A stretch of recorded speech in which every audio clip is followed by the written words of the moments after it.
दोस्तों हमारी आज की स्टोरी फुल टू फुल डुपचुक के साथ साथ फनी भी है। सो मैं दावा करता हूँ कि आज की स्टोरी आप लोगों को बेहद ज्यादा पसंद आने वाली है। सो अपनी सीट पे मजबूती के साथ चिपक जाओ और लीड कान में लगा लो। So now without any let's come to the movie story. कहानी की शुरुआत एक एयरप्लेन से होती है जहां हम रस्टी नाम के एक पायलट को देखते हैं। ध्यान से देख लो, यही बंदा हमारी कहानी का मेन शख्स है, मेन किरदार है। यही वो बंदा है जिसने पूरी कहानी का डेवलपमेंट कर दिया। वैसे तो ये बंदा लो बजट बंदा है और इसीलिए ये एक सस्ती एयरलाइन का पायलट है। अब पता नहीं भाई के पिछवाड़े में क्या चुल्ल होती है। वो अपने को पायलट को बोलता, भाई देख प्लेन चलाता रहियो, मैं एक बार पैसेंजरों की शक्लें देख के आता हूँ। उसे अंदर आके फ्रंट सीट पे एक फैमिली बैठी हुई दिखाई देती है जिसमें हस्बैंड वाइफ और एक शानदार बच्चा होता है। अब उस आदमी की वाइफ के सामने रस्टी अपना इंप्रेशन जमाने के लिए बच्चे के साथ थोड़ा चिल आउट करने लगता है, बेबी हाई कूल ऐसे बोलने लगता है। पर तभी सड़क पे एक गड्ढा आ जाता है और प्लेन थोड़ा टर्बुलेंस हो जाता है, जिस वजह से गलती से रस्टी उसके वाइफ के दोनों सामान दबा देता है। अब अपनी वाइफ के ऊपर अनजान मर्द को गिरे हुए देखकर उसका पति रस्टी को यहाँ से भगा देता है कि चल भग बे,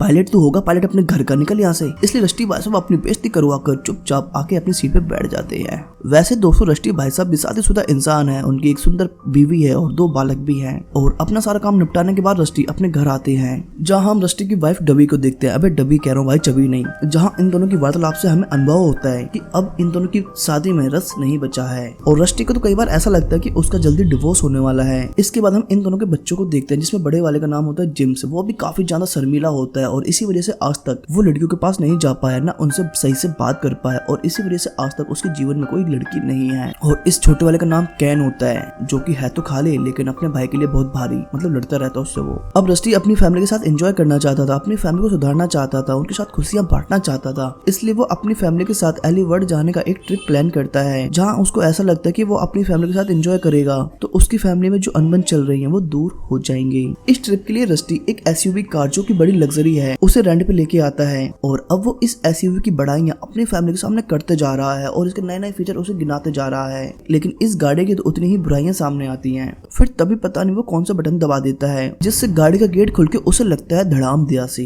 वेल फिर भी ये लोग गिरते पड़ते उस गाड़ी में बैठ के अपने ट्रिप लिए निकल जाते हैं जहाँ रास्ते में दूसरी गाड़ी के अंदर जिम्स को एक लड़की मिलती है। वो लड़की भी दूसरी गाड़ी में बैठे हुए जिम्स को इशारे कर रही होती है पर तभी क्या जिम्स का मुंह एक पन्नी से बांध के पीछे खींच लेता है जिस वजह से जिम्स की जिंदगी में आने वाला दिया जलने से पहले ही बुझ गया। मतलब वो लड़की अब जिम्स के सामने से ओझल हो गई। अपने ट्रिप के दौरान ये सभी लोग सबसे पहले मेमेस रुकते हैं जहाँ डेवी की सिस्टर उनसे मिलने आती है जो कि काफी हॉट एंड सेक्सी होती है, जिसे देखकर रस्टी के मुंह से लार टपकने लगती है और अपनी बहन को ऐसा देखकर डेवी काफी एग्रेसिव हो जाती है। उसके गुस्से को देखकर उसकी बहन उससे बोलती है, अगर देख तो मुझसे इतना ही जलती है तो मैं तुझे एक चैलेंज देती हूँ, तो मुझे उसमें हरा के दिखा। इसलिए अपनी बहन के कहने पर डेवी ओवर ड्रिंक करती है और कई सारे उल्टे सीधे टास्क करती है और अपनी पूरी ताकत झोंक देती है इस कंपटीशन को जीतने के लिए। लेकिन अपने काफी एफर्ट के बाद भी वो इस कंपटीशन को हार जाती है और लास्ट में जमीन चाटती नीचे पड़ी रहती है। अब हारने के बाद ये लोग अपनी आगे के डेस्टिनेशन के लिए निकल जाते हैं जहाँ रास्ते में इन लोगों को बहुत ज्यादा ट्रैफिक मिलता है। इसलिए ये लोग जंगल के एक रास्ते से निकलते हैं जहाँ इन्हें एक बहुत सुंदर सा लेक मिलता है। इसलिए ये चारों लोग वहाँ रुककर उस लेक के अंदर नहाने के लिए उतर जाते हैं। पर नहाने के दौरान रस्टी को फील होता है कि उसके कान में कोई इंसेक्ट चला गया है जिससे वो समझ जाता है कि ये जगह सेफ नहीं है और यहाँ पे एक डेंजरस का बोर्ड भी लगा होता है जिसे इन लोगों ने नहीं देखा था।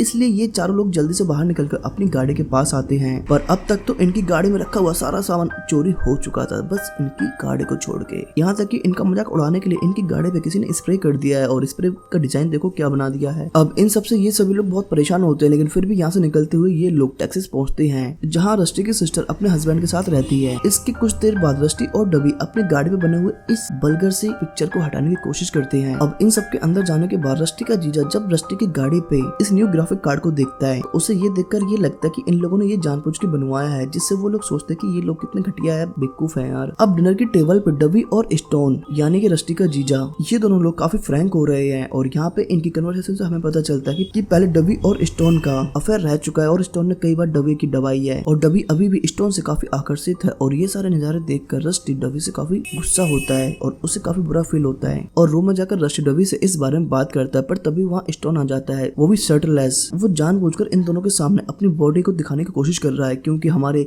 रस्टी भाई साहब के पास तो ऐसी बॉडी है ही नहीं ना। यहाँ पे डबी भी स्टोन को प्यार भरी नजरों से देख रही थी और उसके जाने के बाद रस्टी डबी पे फिर से गुस्सा होने लगता है। अब अगले दिन ये लोग एरिजोना के लिए निकल जाते हैं, जहाँ पहुंचकर ये लोग काफी एंजॉय करते हैं, मजे करते हैं और इस शहर की खूबसूरती को देखकर रस्टी वाकई दीवाना हो जाता है और रात में सोते समय डबी से बोलता है, देखो जान, ये शहर कितना खूबसूरत और अच्छा है, तो मैं चाहता हूँ कि क्यों ना हम लोग यहाँ आकर खुले आसमान में डुबचुक करें। अब डबी भी अपनी पति की इच्छा पूरा करने के लिए उसकी बात मान लेती है और बाहर जाकर खुले में ये लोग चुंबन प्रक्रिया आरंभ करते हैं। इसके बाद ये लोग डुबचुक करने लगते हैं, पर तभी पता नहीं कौन इनके मुंह पे टॉर्च मारता है और इनका काम बीच में ही रोक देता है और फिर बाद में हमें रियलाइज होता है कि ये भाई साहब तो पुलिस वाले हैं और ये पुलिस वाले एक दो नहीं बल्कि 3-4 आए हैं इनको रोकने के लिए और अब ये पुलिस वाले इनको अरेस्ट करने लगते हैं। पर तभी एक पुलिस वाले से बोलते, छोड़ो ना यार, ये काम तो तुम भी करते होगे, छोड़ो, कोई बड़ा केस नहीं है। और इसी छोटी सी बात को लेकर इन 4 पुलिस वालों में लड़ाई होने लगती है और इस मौके का फायदा उठाकर रस्टी और डबी अपना पैंट संभालते हुए वहाँ से भाग जाते हैं। इधर हम जिम्स को देखते हैं जो कि बाहर बैठा हुआ होता है और तभी वहाँ उसे एक लड़की मिलती है जिसका नाम एडेना होता है। अब ये दोनों लोग बातें करते हुए काफी करीब आते हैं और चुम्बन चाटी स्टार्ट कर देते हैं। अब ये लोग चुम्बन चाटी से आगे बढ़ने वाले ही होते कि तभी वहाँ पे कैन आ जाता है, जिस वजह से जिम्स को रुकना पड़ता है।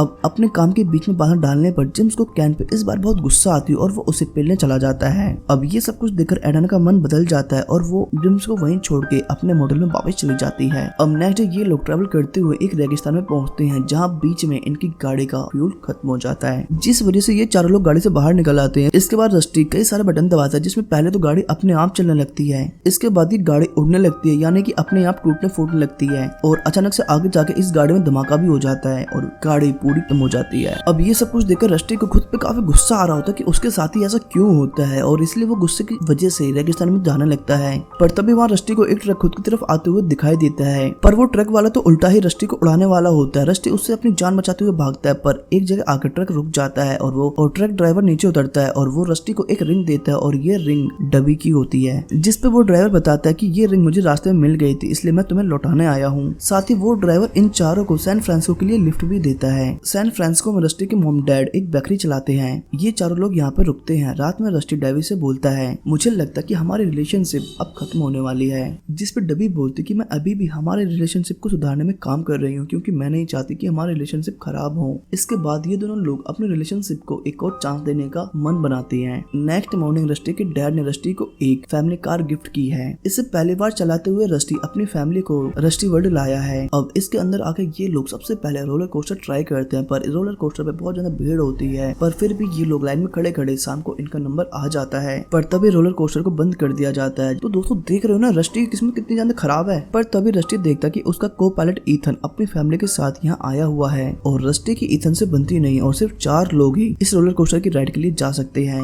और इसी बात के लिए ईथन की फैमिली और रस्टी की फैमिली आपस में लड़ पड़ती है और बहुत ज्यादा भयंकर फाइट होने के बाद आखिर में रस्टी की फैमिली जीत जाती है और वो इस राइड के लिए रोलर कोस्टर पे जाके बैठ जाते हैं। अब रोलर कोस्टर पे बैठ के ये लोग पहले तो काफी एंजॉय करते हैं, पर कुछ देर के बाद रोलर कोस्टर में कुछ कमी आ जाती है और ये लोग बीच में उल्टे लटक जाते हैं। अब काफी घंटों की मशक्कत के बाद इनको नीचे उतारा गया है और अब फाइनली रस्टी इस ट्रिप से भी काफी परेशान हो गया था, इसलिए वो इस ट्रिप को खत्म करना चाहता है और इसीलिए वो बच्चों को घर भेज देता है पड़ोसियों के भरोसे और वो खुद डबी के साथ यानी अपनी वाइफ के साथ पेरिस जा रहा है। अब ये लोग पेरिस जाने के लिए जिस प्लेन में बैठे हैं उस प्लेन के अंदर भी इन्हें ऐसी सीट मिली है जहाँ पे बहुत ज्यादा टर्बुलेंस होता है, मतलब वहाँ पे केबिन क्रू के लिए फोन लगी हुई है और जब भी इन दोनों का रोमांटिक मूड बनता है, चुम्बन चाटी करने का मन होता है, तभी इनका फोन बज उठता है और केबिन वाले इनके सामने इनको डिस्टर्ब करने के लिए आ जाते हैं और इस मूवी की स्टोरी यहीं खत्म हो जाती है। So thanks for watching.